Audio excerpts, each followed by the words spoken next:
ఇప్పుడు ఇప్పుడు నేను వెళ్ళే దగ్గర టెంపుల్కి వెళ్తానండి అప్పుడప్పుడు. ఈ కాదు ఏం పేరు అన్నారో ఆయన పేరు, ముసలాయన పేరు? ఈ పూజారి అన్న ఆయన అండి, ఆ ముసలాయన.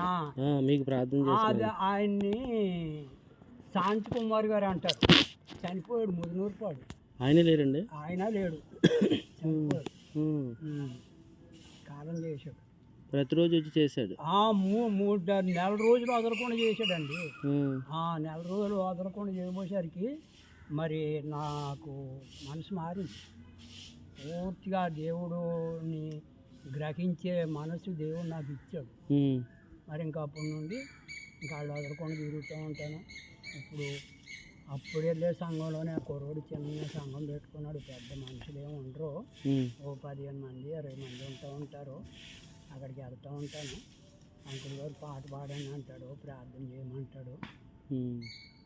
అలాగే నడిచిపోతుంది. మరి దేవుడు నన్ను అలా ఉంచలేదు. ఈ ప్లాస్కోలు లేవు, బట్టలు లేవు, ఉండడానికి నీడ లేదు, ఏమీ లేదు. నిరాకారంగా వచ్చిన వాడు ఈ ఇల్లు కట్టాను ఇక్కడ ఈ 13 సంవత్సరాల్లో.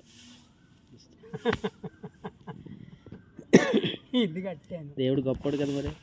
ఇల్లు కట్టాను. దేవుడు నాకు గొప్ప ఆధిక్యత ఇచ్చాడు. అందుగురి ఉండే నేను ఈ టీని చూడండి, రాజుల గ్రంథంలో ఆ విధవరాలని ఏ రకంగా దేవుడు ఆశీర్వదించాడో అదే ప్రకారంగా ఈ ప్లాస్కోలు మరి నన్ను ఎంతగానో బలపరిచాయి. ఇప్పుడు ఆ పూజారి అన్న ఆయన కొడుకు 3 ప్లాస్కోలు కొనిచ్చాడు. నేను అడగలగప్పుడు నా దగ్గర డబ్బు లేదు. ఆ స్టీల్ క్యాన్ ఒకటి పట్టుకొని తిరిగి నాకు చల్లగా అయిపోయేది. ఏమి టీ చల్లగా అయిపోతుందండి, ప్లాస్కోలు లేవండి అంటే, మరి మీరు చెప్పాలి కదా, ప్లాస్కోలు కొనిద్దును కదా, డబ్బులు లేవండి, 2 ప్లాస్కోలు కొనివ్వండి అంటే నేను కొనిద్దును కదా అన్నాడు. అనగానే అప్పుడెంత 150 రూపాయలు ఒక్కో ప్లాస్కో, 500 కాయలు ఇచ్చి 3 ప్లాస్కోలు కొనిపించాడు. 3 ప్లాస్కోలు కొనిపించి ఆ 3 ప్లాస్కోలతో మొదలైంది జీవితం. అలాగే ఎన్నో సమస్యలను ఎదుర్కొని చివరికి ఇల్లు కట్టా. ఇక్కడ స్థలం కొని ఇల్లు కట్టా. దేవునికి స్తోత్రం.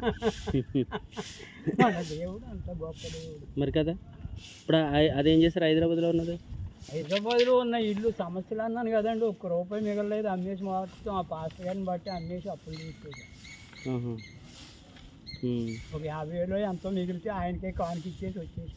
అబ్బా, అదే ప్రభువుకి ఇచ్చి శోధించమన్నది వాక్యం.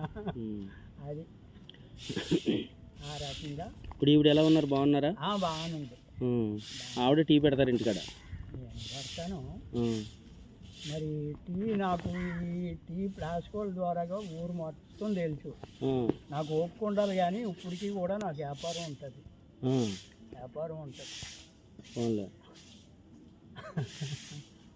ఎక్కడికి వెళ్ళినా నన్ను ఆదరించారు, అందరూ అలవాటు అయిపోయారు. దేవుడు ఎంత ధన్యత నాకు ఇచ్చాడని చెప్పి దేవుడు దండం పెట్టుకుంటూ ఉంటా. ఇలా అవకాశం కుదిరిన కాడల్లా సాక్ష్యం చెప్పి దేవుని మహిమపరచాలి. అంటే చెప్తా ఉంటా.